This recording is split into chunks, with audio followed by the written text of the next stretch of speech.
Since we have now completed our discussion on the 6 steps of risk management planning, should we actually do a scenario and we try to apply what we have learned or discussed so far? Okay. Given that Mr. Yap, age 40, is a hawker with a family of 4, included he himself, his wife, and 2 kids, each aged at 7 and 9.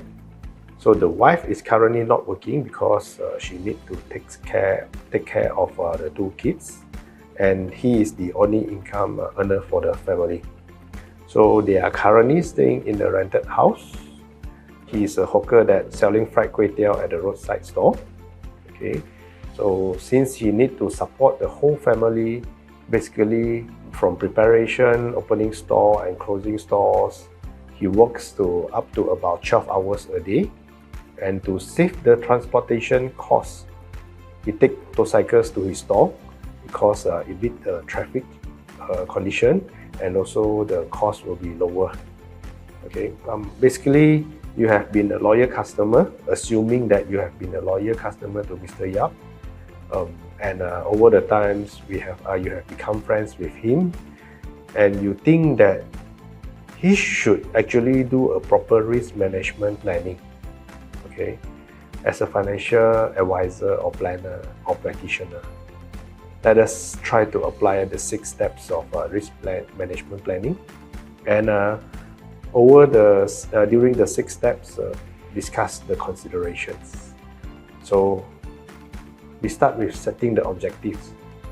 Okay, in Mr. Yap's case, what could be the post-loss objective of this risk management planning? Of course, is to take care of his and his family living expenses if any unfortunate event happens. And the next thing that he may want to cover will be to take care of the children education in the future. Okay, this could be the 2 important objectives of Mr. Yap. Let me clarify that since this is a case study that we created, so we could not get the response from the client, but we are making assumptions, and we think that from our experience, this might be some of the objectives that he might want to set. How about the possible pre-loss objective? Of course, first of all, is the cost, because he may not have much resources for risk management planning. Okay, since he is the only one earning for the family, and he has already tried to stretch his working hours so that he can earn more. And of course, the second pre-loss consideration objectives could be stress. Okay, he may know that he is at a high risk. Okay, if anything happens to him, the financial impact to his family or he himself will be big. But he has not done anything about it. Okay, and he has not done a proper risk management plan. If let's say we are able to do a proper risk management plan, the stress may be taken away from him, knowing that if let's say anything happened to him, the family or the living expenses could have been covered off. Okay, once we have set the objectives, okay, the second step will be gathering of information. We will not discuss in details here about the fact-finding form or the detailed discussion, but maybe we can discuss about observation. What sort of observation that you may want to put attention to in this scenario? Remember the 3 potential area: physical, property, and also liability. Okay. So when we talk about physical, it would be property and also personal. So maybe you want to observe his body build up. Is it in a healthy, good shape? Okay. And then you may want to observe, is he having good habits, or does he have any habits that may cause a problem to the health in the futures? Okay, these are something that we can observe. And on the properties, maybe we want to observe, because we know that it's a roadside hawker stores, right? Is it safe? Is the environment clean? Okay. So, is there any possibility that from his business, there might be any claims from his clients if, let's say, anything goes wrong with his food? So these are some of the observations that we might want to put extra note on, okay, as we visit him. And also, since they are staying in a rented house, is the house environment safe? Is the condition, condition of the house, the physical condition, the surrounding, is it safe? Okay, the wiring system, and many more things. Okay, so these are some of the observations that we may want to have in mind. Okay, so before we visit him, we may have something in our mind so that when we are there, we can observe further. Okay, so after we have gathered all this information, okay, together with the fact-finding form and everything else, of course, next thing we would like to analyze. Again, here we are going to analyze based on assumptions and the scenario given, and some normal assumptions that we can observe from a normal person. So during analysis of the information, what is the first step that we want to do? We want to identify and list down all the potential risks, right? Okay. So what are the potential risks in terms of personal? Death, illnesses, accident. Okay. This we are discussing only on the personal part. Okay, on the property part will be because the property are rented, but of course the content of the property still belongs to them, right? Okay, so the potential event of fire will still cause financial impact to him because he may lose all his furnitures. Okay, and also if let's say it's a flood prone area, so flood might also damage his furnitures or assets. Okay, when we talk about death, so what are the potential financial consequences or financial impact? So first, loss of income to his family, and extra expenses for the funeral expenses. Okay, and in the event of illnesses, what could be the financial consequences? So it could be temporary loss of income because you need to use the time to recover, to go for medication or hospitalization. So there will be a period of temporary loss of income to him and also his family, and also the extra expenses for the hospital bill. Okay. If in the event of accident, what are the financial consequences? It could be temporary loss of income, and it may be permanent loss of income because his main income comes from manual work. Okay, he's a hawker selling fried kway teow. So if let's say the accident caused the loss of certain limbs, one or both or anything, he may not be able to perform the same activity anymore. Okay, so and also the extra expenses for medication, hospitalization, and also sometimes we need some modification to the living space. Okay, I mean if let's say we lost some limbs, some area might not be accessible, we need to do some renovation. All these are potential extra financial costs to him.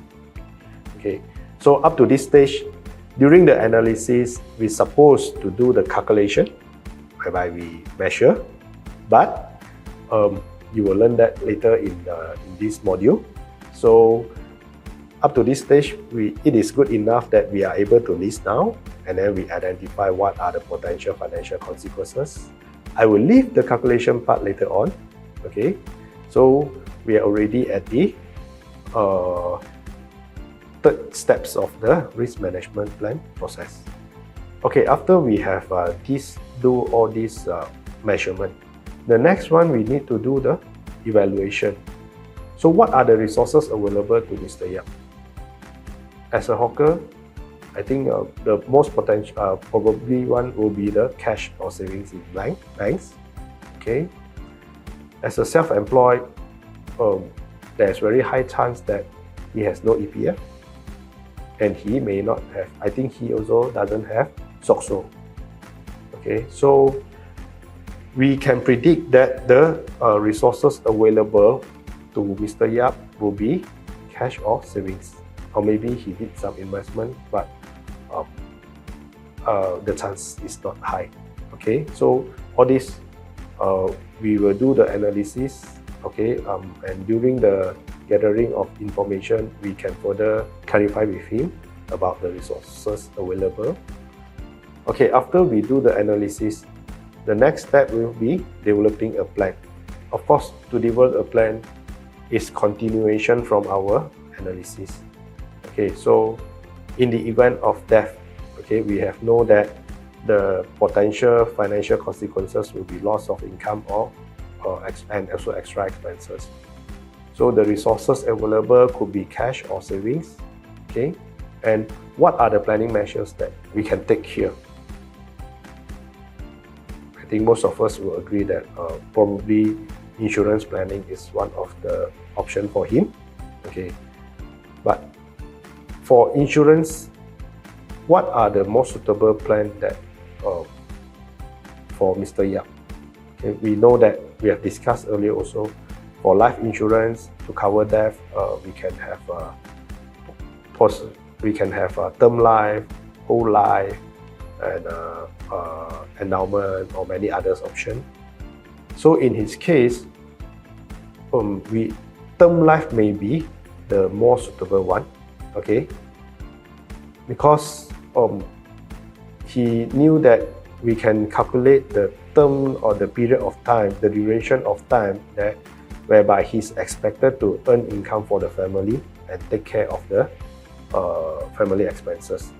Okay, the assumption and the calculation, again, you will be learned later on, but just by discussing from the qualitative point, okay, term life could be an option, and also it could be more affordable. But of course, currently we also have option with investment-linked insurance policy. It could be also very cost-effective. Okay, the second one, illnesses. So the consideration will be like temporary income loss, or maybe a hospitalization. Okay, since he's a self-employed, either he retain the risk or he could transfer it to insurance company. Okay, so when we talk about insurance product, most likely an H&S plan, which is hospitalization and surgical, or normally we call it medical coverage. Okay, is important to him, and maybe should be extended to the family as well, and to cover the part of potential loss of income during the period of time when he's recovering. And the suitable insurance product or could be critical illness insurance. And accident, since he's traveling using motorcycle every day and he has been working for long hours, so the risk may be high. Okay, so you may also consider to transfer this risk to a general insurance company by getting a personal accident plan.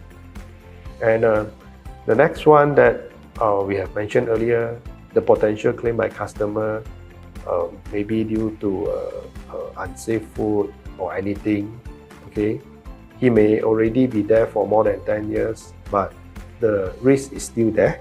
Okay, the probability might not be high. Okay, but in his situation, perhaps he may need to adopt the risk retention strategies. First, it's not easy to transfer the risk to insurers as the condition of his businesses. And the second one, the cost of getting a coverage might be not whatever. So knowing him that he is friendly, okay, the potential risk of clients' claims against him may not be high, okay, unless it's a very serious one. So probably risk retention will be the strategies for this. Okay, if let's say we are already able to cover the plan, so discuss with him, and so the next most important part will be implementation. Okay, so implementation is getting the right coverage product during our plan development. So whenever possible, we could have provided more than one option. So he may need to decide on which is more suitable for him. Okay. Even after implementation, as we have repeatedly say, risk management planning is a process. So we still need to review. Okay. So what a practitioner can do is set a reasonable interval, let's say 1 year, okay, to make the next review. And at the same time, we could always discuss with our clients to let him understand that if let's say there's any major events that may cause change in his financial position, he could notify us for an earlier review. So such event could be not so happy one, or it could be a happy one. For example, if let's say he get a windfall from a lottery, so that will change his financial situation. Okay, then that is the time that maybe we want to review the whole plan and reset the objective. He might want to have a better education for his kids, or higher living lifestyle for the family. Okay, so basically this is one of the example in a very simple situation. Although we have not done the proper calculation, but this is an example how we apply the 6 steps of risk management planning process in a scenario.